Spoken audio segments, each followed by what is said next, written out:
आप सोचो, आपको पहली बार इतना अच्छा मौका मिला है जहां 30-35 हजार वैकेंसी है। अगर अब भी इतनी वैकेंसी पे आप सिलेक्शन नहीं ले पाए तो बहुत मुश्किल होगा। और एसएससी को भी पता चलेगा कि इस साल उसने क्या गलतियां की नहीं की, तो वो अगली बार सुधारेगा। तो आप उसको मौका ही मत दो, उसकी गलतियों से ही सिलेक्शन लेके निकल जाओ और अपने जीवन को आगे बढ़ाओ। उसके बाद अपने जीवन को शादी ब्याह ये सब करके परिवार बना के आगे बढ़ाओ। क्योंकि इससे ज्यादा अगर इंतजार करते रहे, कि कई लोग सोच रहे हैं पैटर्न चेंज हुआ है, मैं एक बार देख लेता हूं कि कैसे सवाल पूछे जाएंगे और फिर मैं तैयारी करूंगा। कई लोग इस गलतफहमी में रहते हैं, ऐसा बिल्कुल नहीं सोचना। तो मैं यहाँ बताना चाहता हूँ कि मेंस में मैं सारे सब्जेक्ट एक एक करके लिखूंगा। जैसे कि आपको पता है कि पेपर 1 है,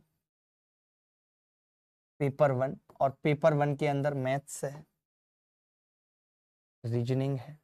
बहुत जेन्युइन बातें बताऊंगा, अगर आपने वो बातें मान ली तो आपको सेलेक्ट होने से कोई नहीं रोक सकता। ठीक है, मैंने कहा पेपर 1 में, जिसमें मैथ्स के अंदर रीजनिंग और ये है, और उसके बाद पेपर 2 है।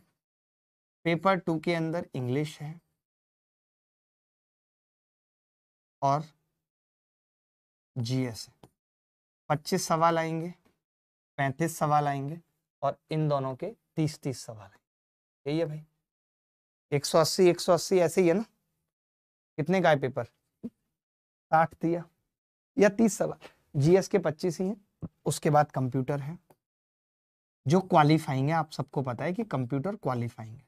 अब बहुत सारे बच्चे तो यही सोच के डरे हुए हैं कि इंग्लिश के 45 सवाल है ना, वही मुझे लगा 390 तभी हो पाएंगे 45 सवाल। इंग्लिश के सबसे ज्यादा सवाल है नहीं।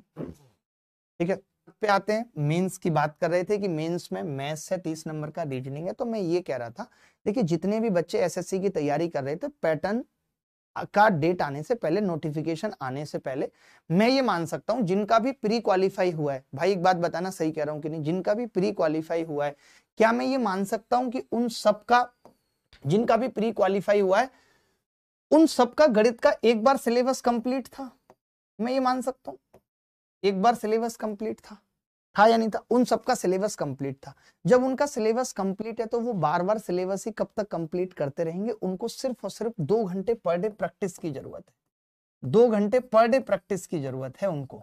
वो मॉक टेस्ट दें, लेकिन मॉक टेस्ट अगर वो दे रहे हैं तो कंप्लीट मॉक टेस्ट दें, और उसी इंटरफेस पे दें जिस इंटरफेस पे एसएससी पूछेगा। जैसे हमारे ऐप के अंदर भी बहुत सारे मॉक टेस्ट हैं जो आपके लिए ऐसे ही अवेलेबल हैं। आप हर वीकेंड पे, हर संडे दे सकते हैं, जो कि बिल्कुल इसी पैटर्न पे 30-30 सवाल हैं। अब हम ये भी कोशिश कर रहे हैं, मैं अभी कमिट तो खैर मैं आपको पता ही है कि कर ही देता हूं जोश में आके। मैं ये कमिटमेंट भी करना चाहता हूं कि मैं खुद चाहता हूं कि हम एटलीस्ट ये जो प्रैक्टिस सीरीज है ये हम खुद चला दें। 30 क्वेश्चन प्रैक्टिस सीरीज यूट्यूब पे, 30 क्वेश्चन प्रैक्टिस सीरीज हम चला दें, जहां पे बच्चों को बहुत फायदा हो, मेंस वालों को। इससे ज्यादा देखिए, अब सिलेबस बार बार खत्म करने से कुछ नहीं मिलेगा। अगर अभी भी कोई बच्चा डेली, देखिए गणित का पूरा सिलेबस खत्म करने में कोई भी टीचर करे ऑलमोस्ट 170 से 180 घंटे लगते हैं। लेकिन अब अगर 170 से 180 घंटे, और पेपर का पता नहीं है कि वो मार्च में हो जाए या अप्रैल में हो जाए, किसी को भी नहीं पता है कि पेपर कब हो जाए। तो मैं ये कहूंगा कि अगर अभी भी आप ये सिलेबस खत्म करने में 170 से 180 घंटे, या तो आप ऐसा कर लो कि आप 2x की स्पीड पे, देखिए टीचर तो पढ़ाएगा। अब मैं भी मेंस का बैच पढ़ा रहा हूं तो 2 घंटे डेली पढ़ा रहा हूं, मैं तो लाइव पढ़ा रहा हूं। लेकिन जिस बच्चे को ऐसा है, मैं ये कोशिश भी उसमें करता हूं कि बिल्कुल भी बात ना करूं, 2 घंटे आऊं तो सीधे पढ़ा के ही चला जाऊं सीधे। ठीक लग रहा है? सब कुछ ठीक चल रहा है? 5000 लोग हमारे साथ जुड़े हुए हैं, 3000 लोगों ने लाइक किया, थैंक यू वेरी मच उन सब के लिए। तो मैं ये कह रहा हूं कि अब प्रैक्टिस पे ध्यान दो, क्योंकि पेपर जैसी रिजल्ट आएगा, डेट आ जाएगी, 1-1.5 महीने के अंदर पेपर होगा। मैं ये इसलिए कहना चाह रहा हूं, आप सोच रहे होगे कि ये क्यों कह रहे हैं कि यार मैथ्स 2 ही घंटे पढ़ो, उससे ऊपर मत पढ़ो। उसके पीछे वजह ये है, मैं ये कह रहा हूं कि प्रैक्टिस पे फोकस करो। आपने सिलेबस कर रखा है, बहुत गहराई में जाने की जरूरत नहीं है। अगर आपके कॉन्सेप्ट क्लियर है, सिर्फ कॉन्सेप्ट क्लियर करने पर ध्यान दो। अगर आपके कॉन्सेप्ट क्लियर है तो आप सवाल कर ही जाओगे। अब ऐसा नहीं है, पहले 100 सवाल आते थे तो 100 सवाल लगातार गणित के करना एक अपने आप में बहुत बड़ा चैलेंज हुआ करता था कि भाई 100 सवाल हम नहीं कर सकते लगातार। गणित में भी दिमाग लगता है, उतना रीजनिंग में नहीं लगता। रीजनिंग के साथ मैथ्स से आप बैलेंस कर जाओगे।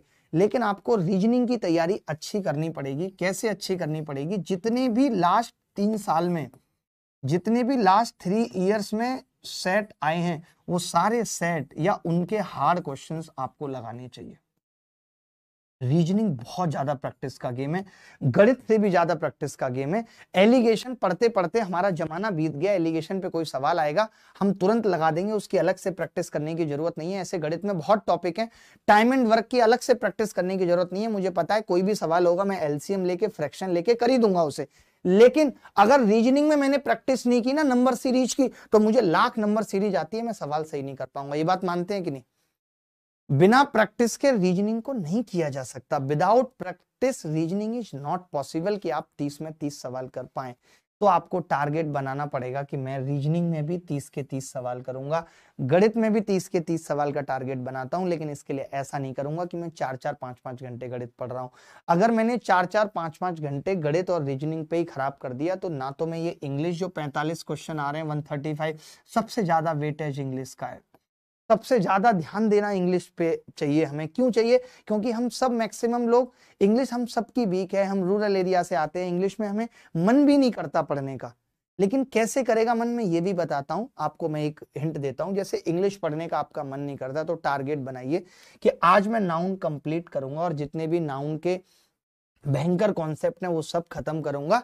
और अगर मैं ये कर पाया तो मैं अपने आप के लिए रिवार्ड दूंगा, आज मैं आइसक्रीम खाऊंगा, या मैं आज कोई कॉमेडी शो देख लूंगा, या आज मैं किसी कॉमेडियन की वीडियो देख लूंगा, आज मैं कुछ भी ऐसा जो मुझे ठीक लगता है मैं कर लूंगा, या आज मैं उसको कॉल करके 1 घंटे बात करूंगा, क्योंकि आज मैंने पूरे दिन ये खत्म किया है। अपने आप को कुछ रिवार्ड सेट करिए। या आज मैं कोई सीरीज देखना शुरू कर रहा हूं, उसका 1 घंटे का एक एपिसोड आज खत्म करूंगा, अगर आज मैंने इंग्लिश का ये टॉपिक कंप्लीट 1 दिन में खत्म किया। क्योंकि इंग्लिश के लिए भी ज्यादा वक्त नहीं है, एक एक दिन में एक टॉपिक खत्म करना पड़ेगा, एक एक दिन में एक टॉपिक खत्म करना पड़ेगा। मैं ये भी कोशिश कर रहा हूं, कोशिश नहीं आपको कमिट कर रहा हूं। जैसे आप जानते होंगे कि इंग्लिश के अगर सबसे बेस्ट टीचर की हम बात करें तो अंकुल सर सबसे बेस्ट टीचर हैं जो हमारे पास हैं। मैं खुद ये चाहता हूं कि मैं 10 या 12 क्लासेस यूट्यूब एसएससी अभिनय में इस पे ऐसी लगवा दूं उनकी, जिनकी जो मुश्किल चीजें हैं, जहां पे बच्चा गलती करता है, वो सारे पार्ट बता दें। जहां गलती करता है, देखिए नॉर्मल सबको पता है, नो सूनर के बाद हेड आता है, वो सबको पता है। जहां पे अपवाद है, जहां एक्सेप्शन है, तो वहां एक्सेप्शन क्यों है, और अगर उस पर सवाल आएगा तो आप गलती ना करें। ऐसी 10 क्लासेस का काम है, यही हम हर एक में कोशिश करेंगे। हम गणित में भी यही कोशिश करेंगे, हम रीजनिंग में भी 10 घंटे की यही कोशिश करेंगे कि आपको ऐसा कुछ दे दें जहां पे गलती हो रही है, जहां पे मुश्किल सवाल आ रहे हैं। ये एक चीज आपको पता लग जाए, क्योंकि बाकी देखिए 70% 80% आपको आता है। आप मेंस की तैयारी कर रहे हैं, आप प्री क्वालिफाई करके बैठे हैं, तो ऐसे ही आपका प्री क्वालिफाई नहीं हो गया, आपको कुछ आता होगा। गणित में भी मैं जो आपको कह रहा हूं कि 30 प्रैक्टिस सीरीज, ये भी हम वीक में 1 या 2 रखें, जिसमें 30 वो सवाल हो जाए जो अभी हाल फिलहाल सीडीएस में या किसी ऐसे एग्जाम में आए हैं जो आप देखते भी नहीं हो और वो मुश्किल हैं। जैसे मैं पहले भी कराता था नानी विल बी रिमेम्बर्ड, ऐसे कुछ एक सवाल फिक्स सवाल होते हैं, ऐसे ऐसे कुछ एक फिक्स सवाल होते हैं जहां पे गलती होने के बहुत चांसेस रहते हैं। तो वैसे सारे सवाल जो कि मुश्किल हैं वो हम बता दें आपको, ताकि अगर वो सवाल आए तो एज इट इज आप टिक कर पाएं। कुछ याद करने वाली चीजें, कुछ फिक्स चीजें, जैसे मैंने अभी थोड़े दिन पहले एक बताया था स्टेवर्ट थ्योरम। तो मैं अभी कल परसों में जब ज्योमेट्री की प्रैक्टिस करा रहा था, तब मैं देख रहा था कि स्टेवर्ट थ्योरम पे बहुत बार सवाल पूछा गया है। अब अगर बच्चा स्टेवर्ट लगाता है तो उस सवाल को तुरंत कर देगा सेकंड में, नहीं लगाता, उसमें कोसाइन रूल लगाता है, कुछ और लगाता है, तो वक्त लगेगा उसको करने में। तो कुल मिला के अब बात आती है जीएस की, कि जीएस सबसे मुश्किल है। सबसे मुश्किल क्यों है? क्योंकि बच्चा पढ़ भी रहा है, उसके बाद भी कितनी क्लासेस करे। आप अगर देखो ठीक ठीक तरीके से तो जीएस का सिलेबस 300 घंटे का है। अगर आप अब इस स्थिति में सिर्फ सिलेबस पूरा करने पे फोकस करो, तो आप दिन रात एक भी कर दोगे ना। अगर आप सोच रहे हो कि आप क्लास देख के कर लो, तो वो संभव नहीं है। आपको बहुत सारी चीजें खुद से करनी पड़ेंगी। मैं तो ये कहूंगा कि क्लास हो गई, उसको 2x की स्पीड पे देख लो। जो प्रैक्टिस सीट दी है, जो पीडीएफ मिलती है आपको, जिस भी कोचिंग पे या जिस भी आप ऐप पे तैयारी कर रहे हैं, कहीं भी आप तैयारी कर रहे हैं, किसी भी ऐप पे आप तैयारी कर रहे हैं, आपने कहीं भी एडमिशन लिया हुआ है, हर जगह टीचर अपनी पीडीएफ देता है, एनोटेशन यानी जो उसने लिखा होता है उस पे। देखिए एक तो ये होता है कि हम जब टीचर बोलता है ना तो उससे याद आसानी से कर पाते हैं। बट चलिए मैं मान लेता हूं कि आसानी से याद कर पाते हैं और कभी नहीं भूलेंगे 1-2 चीजें, लेकिन अगर उसमें मेरा टाइम ही 10x लग रहा है और मैं 1-2 चीज उसके बिना भूल भी गया, तो मेरा फायदा है, फायदे में रहूंगा मैं।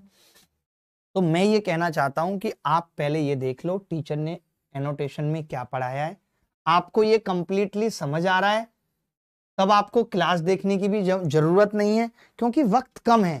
सारी क्लासेस की बात नहीं कर रहा मैं, मैं ये कह रहा हूं कि अब जैसे एक टॉपिक आ जाता है जी स्टैटिक जीके, अब कितनी क्लासेस करोगे भाई, कितनी क्लासेस।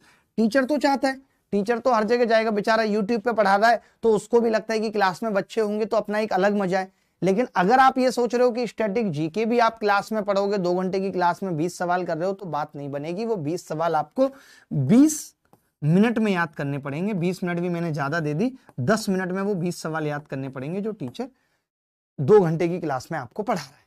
ठीक है, इसके अलावा करंट अफेयर हो गया एक। देखिए आप कहीं भी पढ़ रहे हो, हमारी कोशिश ये है कि हम आपको current affair, static GK, computer, इन तीनों का ऐसा स्टडी मटेरियल दें कि इससे बाहर भी कुछ ना आए और आप कम समय में ज्यादा तैयारी कर पाएं। क्योंकि सब कुछ पढ़ना संभव नहीं है, पॉसिबल नहीं है सब कुछ पढ़ना, सब कुछ पढ़ना संभव नहीं है उतने कम टाइम में।